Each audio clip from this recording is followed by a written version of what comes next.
যে শব্দটা আমাদের নবী সাল্লাল্লাহু আলাইহি ওয়াসাল্লাম উপরে নাযিল করিয়াছেন সেটা কি জানেন? সেটা হলো, এ নবী তুমি পড়ো, এ নবী তুমি পড়ো। মহতরম দোস্ত, আমরা বুঝিয়ে নেই, আমার আল্লাহ রাব্বুল আলামিন আমাদের নবীকে সর্বপ্রথম এই কথা বলতে পারতেন, ও আমার নবী তুমি আমার ইবাদত করো।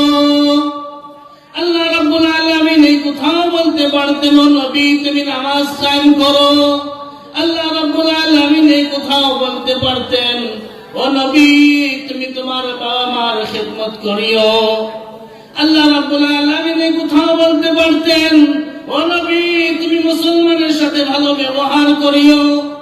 ও নবী তুমি দুনিয়ার মধ্যে ইসলামকে কায়েম করো। এইগুলা কথা বলতে পারতেন, কিন্তু মহান আল্লাহ রাব্বুল আলামিন এগুলা কথা বললেন না। মহান আল্লাহ রাব্বুল আলামিন একটা কথা বলিয়ে দিলেন, ও মুহাম্মদ ইকরা, তুমি পড়ো। আমার আল্লাহ রাব্বুল আলামিন জানে মানুষ যখন পড়বে মানুষ আল্লাহ রাব্বুল আলামিনকে চিনবে। আমার আল্লাহ রাব্বুল আলামিন জানে মানুষ যখন পড়বে মানুষ তার পিতামাতার খিদমত করবে। আমার আল্লাহ রাব্বুল আলামিন জানে মানুষ যখন পড়বে মানুষ দুনিয়ার মধ্যে ফাসাদ করবে না। আমার আল্লাহ রাব্বুল আলামিন জানে মানুষ যখন লেখাপড়া করবে মানুষ দুনিয়ার মধ্যে ব্যভিচার করবে না।